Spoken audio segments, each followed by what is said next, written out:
कहानी की शुरुआत होती है ईरानियन बॉर्डर को दिखाते हुए, जहां एक लेडी जिसका नाम लॉरा है, उसकी किडनैपिंग कर उसे बेस में लाया जाता है क्योंकि उसने बॉर्डर के पास फोटोज खींचने की गुस्ताखी की थी। लॉरा इन्हें यकीन दिलाती है कि वो कोई रिपोर्टर नहीं बल्कि टूरिस्ट है, लेकिन फिर भी उसको गन पॉइंट पर ले लिया जाता है। और यहां से सीन शिफ्ट होता है कैलिफोर्निया की डिफेंस यूनिट पर, जहां अमेरिकी कर्नल टिम गवर्नमेंट की बिना परमिशन के एक सर्जिकल स्ट्राइक को अंजाम दे रहा था ताकि ये आतंकवादियों के बीच फंसे अपने साइंटिस्ट को आजाद करा सके।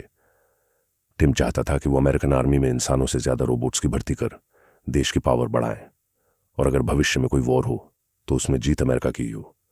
इतने में वहां सेक्रेटरी ऑफ डिफेंस आ जाती है, जो बिना परमिशन के स्ट्राइक करवाने पर बेहद गुस्सा होती है, और उसके जाते ही टीम अपने मिशन को मॉनिटर पर लाइव दिखाता है ताकि सभी लोग रोबोट की ताकत देख सके। यहाँ खुलासा होता है कि मूवी के स्टार्ट में जिस लेडी को किडनैप किया गया था वो अमीलिया नाम की एक रोबोट है। अमीलिया टीम के ऑर्डर सभी दुश्मन को एक एक कर मौत की नींद सुला देती है और आखिर में साइंटिस्ट को भी मार देती है। ये देख टिम और उसकी पूरी टीम हैरान रह जाती है।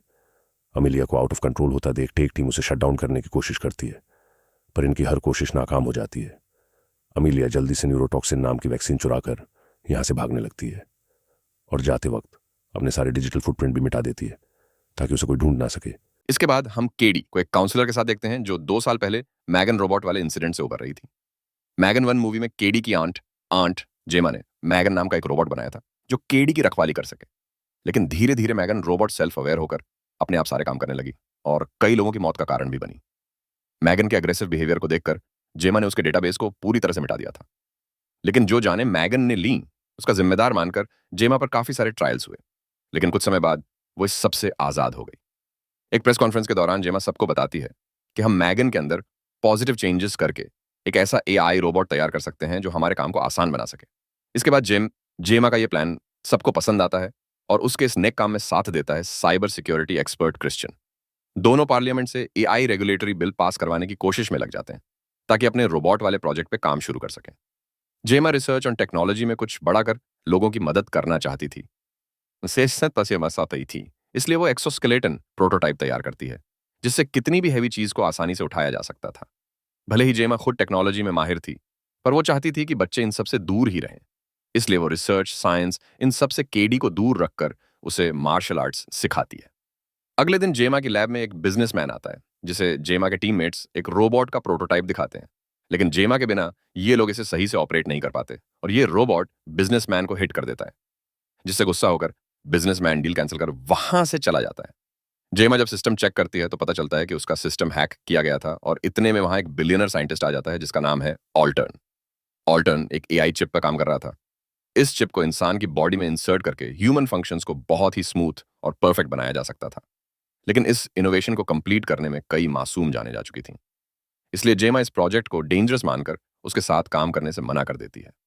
ऑल्टन पैरों से डिसेबल्ड था, लेकिन अचानक वो खड़ा हो जाता है और जेमा से कहता है कि ये एआई चिप का ही वरदान है कि मैं तुम्हारे सामने खड़ा हूं।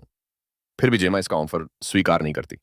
इसके बाद सीन शिफ्ट होता है एक शख्स पर जो होटल में चेकिंग कर अपने रूम में कई सारे सूटकेसेस लाकर रखता है और हम देख पाते हैं कि एक सूटकेस में अमीलिया छुपी हुई है। अमीलिया जल्दी से बैग से बाहर निकलती है और बिना किसी रहम के इस शख्स पर हमला कर उसे मौत की नींद सुला देती है और वहां से भाग निकलती है।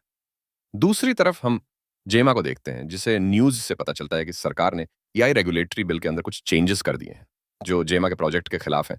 इसलिए क्रिश्चियन और जेमा थोड़े परेशान होते हैं। केडी अपने रूम में जाकर एक फोटो उठाती है जो असल में एक टेक डिवाइस थी जिसमें एक ट्रांसमिशन होना स्टार्ट हो जाता है। इतने में वहां जेमा आ जाती है और जब वो डिवाइस को देखती है तो उसे सिर्फ फोटो ही नजर आता है। रात में जब जेमा सो रही होती है तो उसे एक अलर्ट मैसेज मिलता है जिसमें उसे बताया जाता है कि आपको खतरा है, इसलिए आप घर से बाहर चली जाएं। और ये सब मेगन ही उसे बता रही थी। मेघन की मौजूदगी को महसूस कर जेमा बहुत ज्यादा परेशान होती है और इतने में कुछ लोग घर में घुस आते हैं जिनका सामना मेघन खुद करती है। कोई रॉडी से टकरा कर मारा जाता है तो कोई मेघन के इशारों पर आइस पर फिसल कर जख्मी हो जाता है, जबकि जेमा और केडी दोनों इन घुसपैठियों से बचकर घर में छुपी होती हैं। इतने में टिम वहां अपनी टीम के साथ आ जाता है और पता चलता है कि ये गुंडे उसी के आदमी थे। टिम जेमा से कहता है कि मेरे पास तुम्हारे खिलाफ वारंट है कि तुमने मेगन को किसी एनिमी कंट्री को बेच दिया है, लेकिन जेमा इस इल्जाम को गलत बताती है। टिम उसे इन्फॉर्म करता है कि अमीलिया ने अपने बॉडी पार्ट्स अपग्रेड करवा लिए हैं और जिसने ये काम किया है उसे अमीलिया ने मार दिया है। लेकिन उसके रूम से हमें मेगन के बॉडी पार्ट्स का एक मैप मिला है जो इस बात का सबूत है कि अमीलिया को मेगन के बॉडी पार्ट्स के जरिए ही अपडेट किया गया है। लेकिन मेगन की इंफॉर्मेशन तुम्हारे अलावा उसके पास कैसे पहुंची? कहीं तुमने ही तो नहीं भेज दी? जेमा बताती है कि मैंने 2 साल पहले ही मेगन के हार्ड ड्राइव और मदरबोर्ड को पूरी तरह से खत्म कर दिया था और अमिलिया को अपडेट करने में उसका कोई हाथ नहीं है। टिम उसे इन्फॉर्म करता है कि अमिलिया जिन लोगों ने उसे बनाया है उन्हें एक एक कर मार रही है। अगर तुम जेल जाने से बचना चाहती हो तो मुझे एक रोबोट बनाकर दो ताकि उस रोबोट के थ्रू उसे रोका जा सके। लेकिन जेमा ऐसा करने से साफ इनकार कर देती है क्योंकि मेगन को बनाने के बाद कई लोगों की जान गई थी। टिम उसे सोचने का वक्त देकर वहां से चला जाता है।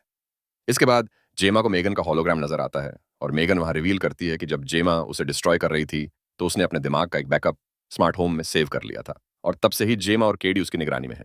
मेगन अपनी गलती एक्सेप्ट कर उसे कहती है कि मुझे एक बार मौका दो, मैं अमेलिया जैसी खतरनाक रोबोट को आसानी से खत्म कर सबको बचा सकती हूँ, लेकिन तुम्हें मुझे एक बॉडी देनी होगी।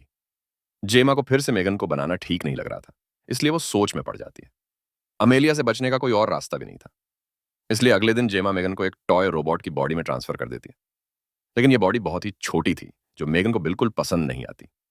जेमा उसे समझा देती है कि जब तक तुम मेरा भरोसा नहीं जीत लेती तब तक तुम्हें इसी बॉडी में एडजस्ट करना होगा। अब मेगन अमिलिया को चेक कर बताती है कि अमिलिया के अंदर ऑल्टरन द्वारा बनाई गई बैटरी लगी हुई है जिन्हें रिमोटली डिस्ट्रॉय करने के लिए उन्हें कोड्स की जरूरत, और ये कोड्स मौजूद थे ऑल्टोन के ऑफिस में। कोड्स हासिल करने के लिए जेमा आज रात ऑल्टन की पार्टी में जाने का डिसाइड करती है और रात में मेगन को साथ लेकर पार्टी में पहुंच जाती है। और वहां हम अमिलिया को भी देखते हैं जो काफी सज धज कर आई थी। ये ऑल्टन को सिड्यूस कर उसके प्राइवेट रूम में पहुंच जाती है। अमिलिया बड़ी चालाकी से ऑल्टन की आइरिस को स्कैन कर उसके सुपर कंप्यूटर का डेटा अपनी मेमोरी में फीड कर लेती है। ऑल्टन उसे जब रोकने की कोशिश करता है तो अमिलिया उसे रास्ते से हटा देती है। इधर जेमा मेगन की मदद से ऑल्टन के सुपर कंप्यूटर हैक कर लेती है। इतने में टिम वहां आ जाता है और जेमा को तलाशने लगता है और तभी उसका टकराव होता है अमिलिया से, जो जेमा को ढूंढते हुए सर्वर रूम तक आ गई थी। टिम उसे कंट्रोल करने की कोशिश करता है पर अमिलिया टिम के साथ साथ उसके सभी साथियों को बुरी तरह से पीट कर आगे बढ़ जाती है और जेमा से कहती है कि तुम्हारे पास मेरी एक अहम चीज है जिसे मैं वापस लेकर आऊंगी। मैगन अमिलिया को डिस्ट्रैक्ट कर देती है और अमिलिया जेमा को ढूंढने के लिए उसके घर की तरफ बढ़ जाती है।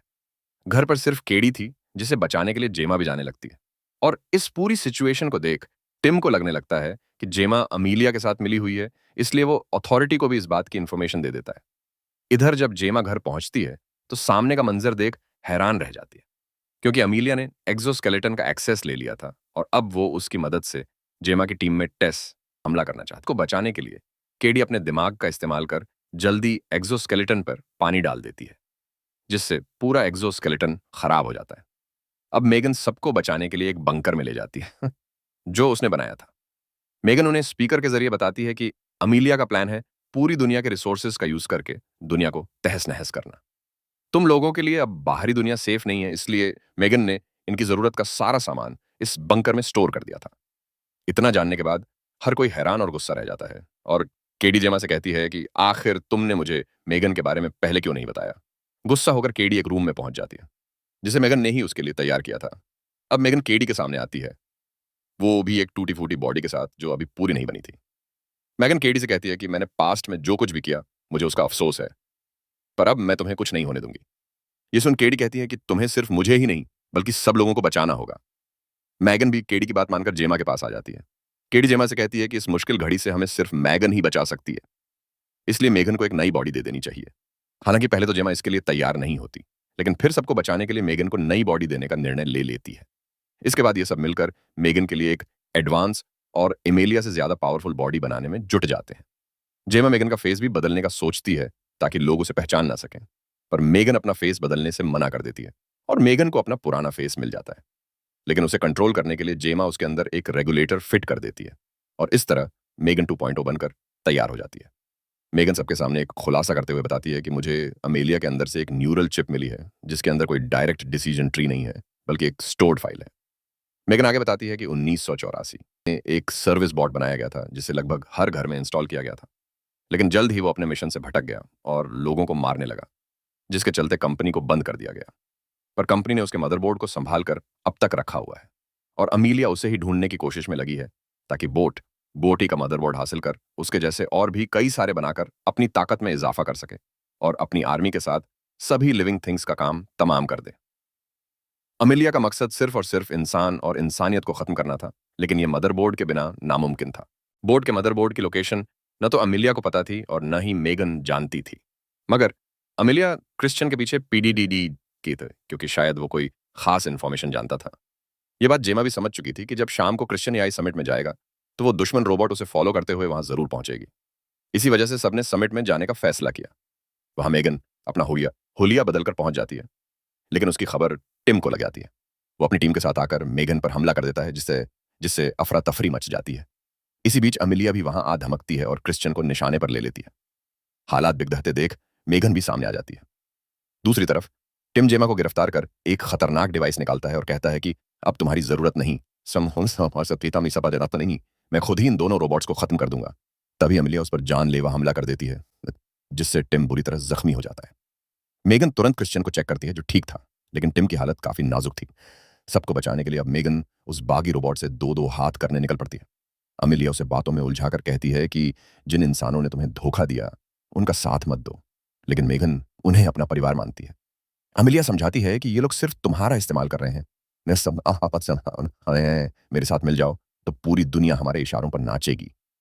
मगर मेगन उसका साथ देने से साफ इनकार कर देती है।